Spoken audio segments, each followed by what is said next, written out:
dan Suster Yakoba. Perkenalkan, saya Aulia Putri Nur Fadila, sering dipanggil Lia atau Nur. Nah, pada kesempatan ini saya akan menyajikan hasil video konseling dengan teknik CBT. Selamat menonton!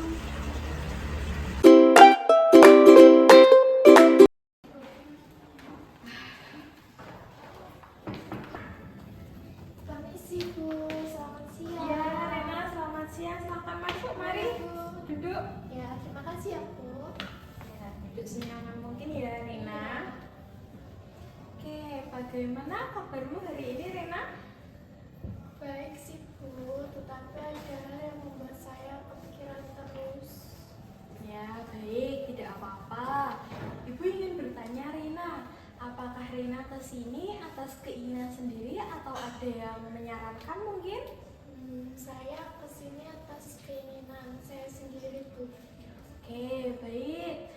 Lalu, apakah sebelumnya Rena pernah melakukan konseling? Belum pernah Bu, sama sekali. Ini baru pertama kali. Oke, baik, Rena. Ibu ingin menjelaskan sedikit ya.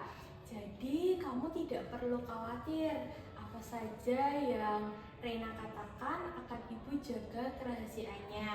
Dan kita akan melakukan sesi konseling selama 30-40 menit. Jika tidak memungkinkan selesai, maka kita akan menjadwalkan untuk pertemuan berikutnya. Apakah dapat dimengerti, Rena? Iya baik Bu, saya paham. Baik, terima kasih. Apakah kita bisa mulai sesi konseling? Bisa Bu. Oke, Rena. Rena, silahkan bercerita. Jadi saya itu akhir-akhir ini sering merasa cemas Bu. Cemas? Iya Bu, betul cemas. Saya malu, nggak percaya diri, terutama soal bentuk tubuh saya Bu. Oke, Rena, mengapa begitu? Saya merasa kayak beda banget sama teman-teman yang lain Bu. Kadang jadi nggak nyaman kalau harus kumpul sama mereka.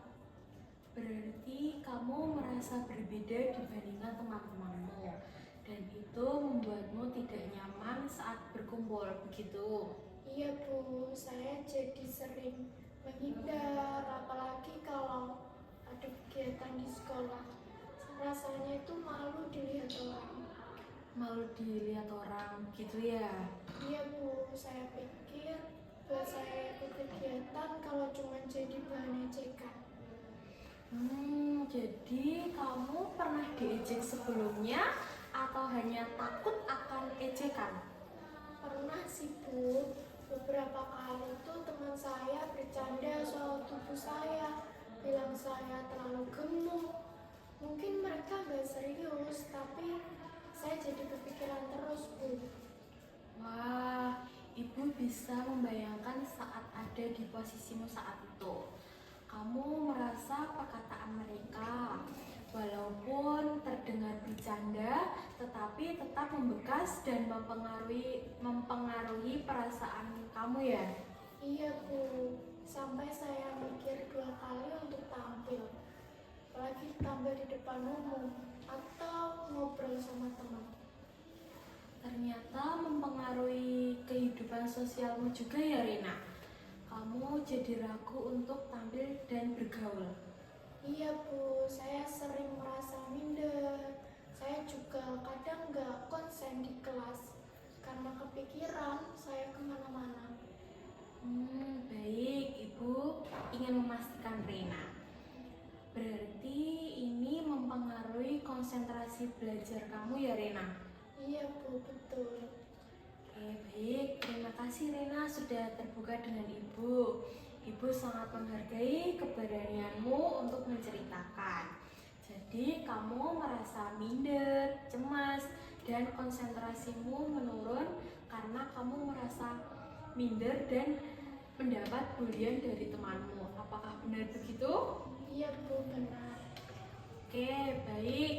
kita akan bahas lebih lanjut ya Rena. Apakah kamu berkenan? Iya Bu, saya mau. Oke Rena, Ibu ingin bertanya, sejak kapan perasaan ini mulai kamu rasakan? Sejak SMP Bu, tapi makin terasa saat masuk SMA ini. Oke, baik. Bisa kamu ceritakan Rena kejadian saat kamu SMP? Jadi awalnya itu saya sering dipanggil gendut, badak, lemot, dan semacamnya Bu. Kadang di depan umum, dan kadang saat lewat begitu aja. Oh iya, apa yang terlintas di pikiranmu saat mendengar kata-kata itu dari teman-temanmu SMP? Awalnya saya coba anggap itu cuma bercandaan Bu. Tapi lama-lama saya pikir kok kayak semua orang emang melihat saya beda. Saya ngerasa nggak pantas untuk disukai atau diterima. Jadi dengan kejadian tersebut kamu perlahan percaya bahwa kamu memang berbeda dan tidak layak untuk disukai. Begitu ya Rena? Benar sekali Bu. Oke, lalu perasaanmu saat itu apa yang kamu rasakan? Saya merasa malu, sedih, dan kecewa juga. Kadang saya ingin marah, tapi nggak tahu harus ke siapa Bu. Perasaan malu, sedih, dan kecewa itu akhirnya membuatmu jadi menarik diri ya? Iya Bu, saya jadi nggak banyak ngomong dan lebih suka menyendiri. Oke, baik Ibu terima ceritamu Rena. Dan Ibu dapat memahami bahwa pengalaman itu menyakitkan dan membuatmu untuk menutup diri. Iya Bu. Oke, baik. Apakah ada pengalaman lain mungkin Rena? Mungkin saat kelas 10 Bu, saya ingin mencalonkan diri menjadi sekretaris kelas Bu, tapi saya patah semangat saat itu. Oh, bisa kamu ceritakan lebih lanjut? Awalnya itu saya semangat banget untuk jadi sekretaris, tapi saat itu saya dengar ada yang menyindir saya, katanya jadi sekretaris itu harus gesit, bukan lemot, dan sambil melihat ke arah saya Bu. Apa pikiran pertama waktu mendengar sindiran itu Rena? Saya langsung mikir, kayaknya saya emang gak cocok ambil peran di kelas, saya jadi minder banget Bu saat itu. Jadi kamu mulai meyakini bahwa karena tubuh kamu itu kamu tidak cocok untuk ambil peran di depan umum. Lalu perasaanmu saat itu bagaimana? Saya malu banget Bu, kecewa, juga rasanya saya takut ditolak dan ditertawakan. Ibu paham perasaan takut ditolak itu akhirnya membuatmu untuk mengurungkan niat untuk menjadi sekretaris gitu ya. Iya Bu, sejak itu saya nggak berani ambil bagian dalam kegiatan kelas. Baik Rena. Selain itu apakah ada pengalaman lain? Ada Bu, ini menyangkut media sosial. Oke, tentang media sosial ya. Silahkan dilanjut ceritanya Rena. Jadi waktu itu ada acara sekolah, saya ikut foto bareng. Tapi saat foto itu diunggah, muncul beberapa komentar yang nyakitin hati saya. Kayak, kok bisa ya dia ikut-ikutan? Dia kan padahal gendut. Atau seharusnya gak usah dipajang. Kasihan liatnya gitu Bu. Terdengar sangat menyakitkan ya Rena. Apa yang kamu pikirkan saat membaca komentar-komentar itu Rena? Saya langsung mikir, oh berarti saya emang jadi bahan ejekan buat mereka. Saya merasa nggak layak ada di lingkungan itu Bu. Jadi komentar itu membuat kamu semakin yakin bahwa kamu tidak diterima di lingkungan sosialmu. Lalu apa dampak dari setelah kejadian itu, Rena? Saya semakin takut untuk tampil. Kalau ada acara sebisa mungkin saya nggak ikut. Jadi saya juga mulai susah untuk tidur, gelisah, dan nggak semangat sekolah, Bu. Bahkan kalau lagi sendiri, pikiran-pikiran ejekan itu muncul terus di pikiran saya. Ibu bisa merasakan ya, Rena, bagaimana luka-luka itu masih terus membekas dan mempengaruhi kehidupanmu sekarang. Kamu merasa cemas, minder, dan tidak percaya diri karena pengalaman-pengalaman itu. Dan itu membuat kamu menarik diri dari kegiatan sekolah. Begitu ya? Iya, Bu, saya udah capek mikirnya. Makanya saya cerita sama Ibu sekarang. Baik Rena, terima kasih ya sudah mempercayai Ibu. Dengan kamu bercerita ini adalah sebuah keberanian Rena. Kita akan pelan-pelan untuk mengurai semua ini bersama. Oke Rena? Iya, Bu. Oke Rena, setelah kamu bercerita tentang pengalaman yang kurang menyenangkan, Ibu ingin mengajak kamu untuk mengingat kembali pengalaman-pengalaman yang menyenangkan yang kamu pernah lalui. Pernah nggak kamu merasa bangga atau senang dengan dirimu sendiri? Pengalaman menyenangkan. Saya sudah lupa, Bu. Kayaknya nggak banyak hal yang bisa saya banggakan. Tidak apa-apa Rena, memang wajar kalau saat kita sedih itu kita jadi sulit melihat hal-hal baik dalam diri kita. Tapi bukan berarti hal baik itu tidak pernah ada. Ibu yakin kamu punya pengalaman yang membuatmu tersenyum saat mengingatnya. Dan Ibu akan membantu mengingatkanmu kembali. Kapan kamu merasa sangat senang dan bangga dengan dirimu, Rena? Baik, Bu. Saya pernah ikut jadi panitia acara retret sekolah. Saya bagian konsumsi, Bu. Waktu itu saya sempat minder, takut dianggap gak becus. Tapi ternyata kerja sama timnya enak. Dan ada guru yang memuji karena pilihan catering saya itu enak dan bisa ngatur pembagian konsumsi dengan baik, Bu. Bagus Rina, walaupun awalnya merasa minder, ternyata bisa menjalankan tanggung jawab dengan baik. Iya, Bu. Oke, lalu apa yang kamu rasakan dengan hasil kerja timmu itu? Saya senang banget, Bu. Saya merasa dihargai, terus bangga dengan hasil yang maksimal. Dan ternyata saya bisa ambil peran, Bu. Good ya Rena, kamu sangat hebat melakukannya. Selain itu, apakah ada lagi Rena? Waktu akan diadakan ujian matematika, Bu, ada teman yang minta bantuan belajar saya. Terus saya jelasin soal-soal ke dia, dan dia bilang saya mengajarnya itu jelas banget. Kabar baiknya nilai dia itu jadi naik, Bu. Wah, berarti kamu punya potensi yang sebagai teman belajar yang menyenangkan Rena. Apa yang kamu pikirkan saat mendengar kabar baik tersebut? Saya kaget, Bu, tapi senang karena saya bisa juga berguna buat orang lain. Oke, pikiran yang sangat bagus Rena. Perasaanmu bagaimana? Ya, saya merasa bersyukur, Bu, bisa membantu teman saya. Oke, bagus Rena. Ada pengalaman lagi? Ada, Bu, satu lagi saat ada tugas kelompok bahasa Indonesia.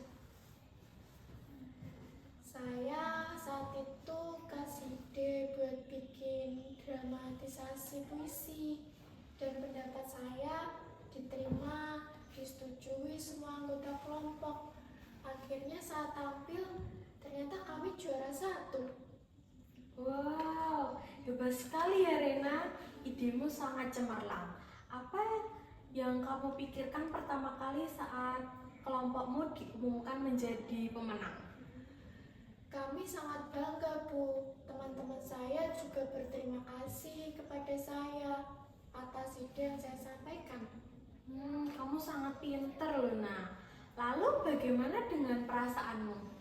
Rasanya kayak suara saya itu didengar. Ternyata ide saya juga bisa diterima oleh mereka, Bu. Oke, Rena. Dari 3 pengalaman tadi, kamu menjadi panitia retret, membantu teman belajar, dan menjadi juara 1 lomba puisi. Semua itu menunjukkan bahwa kamu punya potensi, Rena. Bisa tampil dan diterima oleh teman-temanmu. Bisa jadi selama ini kamu lebih fokus pada pengalaman yang menyakitkan sampai lupa bahwa kamu pernah berhasil, bangga dan dihargai. Iya, Bu, saya jadi sadar ternyata saya juga punya momen-momen berharga. Nah, bagus Rina. Kamu sudah memiliki kesadaran penuh tentang potensi yang kamu miliki. Mari kita membuat rencana kecil. Kira-kira apa langkah awal yang bisa kamu lakukan supaya lebih percaya diri dan tidak terus memikirkan hal-hal negatif?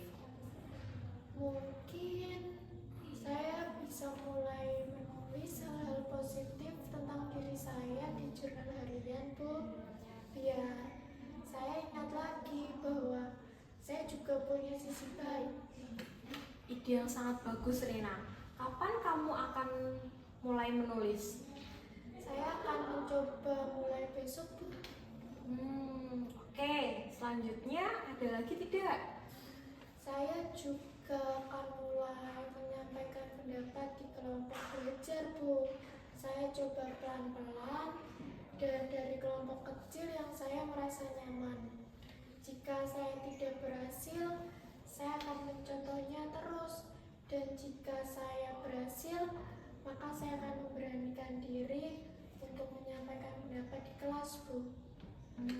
Oke, itu langkah yang sangat berani ya Rena. Kadang rasa takut itu muncul karena pikiran lama yang belum sembuh. Tapi kamu sudah membuktikan bahwa kamu bisa melampauinya itu. Ada lagi Rena? Sebelum tidur, saya akan menggambar di kertas, Bu, mengenai suasana hati saya agar saya ingat saya berhak bahagia. Menarik sekali Rena menggambar ya. Kapan kamu akan mulai untuk melakukan menggambar? Semua akan mulai saya lakukan besok, Bu. Oke, baik Rena. Bagus, Ibu bangga dengan kamu. Terima kasih, Bu. Baik Rena, sebelum kita akhiri sesi ini, Ibu akan meringkas apa yang sudah kita bicarakan dari awal. Tadi kamu menyampaikan bahwa kamu sering merasa minder, malu, dan cemas karena komentar negatif tentang bentuk tubuh kamu yang membuat kamu menarik diri dari lingkungan sosial dan sekolah. Kita telah menelusuri pengalaman-pengalaman yang memicu perasaan tersebut, seperti ejekan dari teman dan komentar di media sosial. Namun, kamu juga telah berhasil untuk mengenang kembali 3 pengalaman positif yang membuatmu merasa dihargai, bangga, dan diterima. Seperti yang tadi kamu ceritakan, menjadi panitia retret, membantu teman belajar, dan mengusulkan ide dalam tugas puisi. Nah, dari situ kita bisa sama-sama menyadari bahwa kamu sebenarnya memiliki banyak potensi dan nilai positif.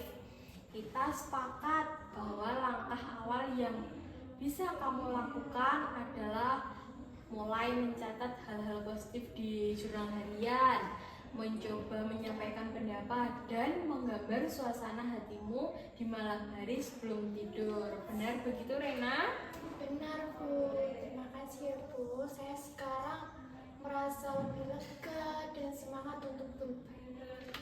Ya, Ibu sangat bangga dengan keberanianmu hari ini, Rena. Kamu sudah membuka diri dan mulai mengenali kekuatan yang ada dalam dirimu. Perasaan minder atau cemas itu wajar, tapi kamu punya kemampuan untuk bangkit dan berkembang. Jangan lupa, setiap langkah kecil yang kamu ambil adalah kemajuan. Kamu berharga dan kamu layak untuk dicintai dan dihargai, termasuk oleh dirimu sendiri. Ibu percaya kamu bisa dan kamu tidak sendirian dalam proses ini. Iya Bu, saya yakin saya bisa. Terima kasih Bu. Baik, sama-sama Rina. Ibu akan menjadwalkan pertemuan berikutnya di minggu depan untuk melihat progresmu. Di hari Jumat, begitu bisa? Jumat saya bisa Bu. Terima kasih banyak ya Bu. Kalau begitu apa saya mau permisi dulu? Ya, baik Rina. Semangat ya.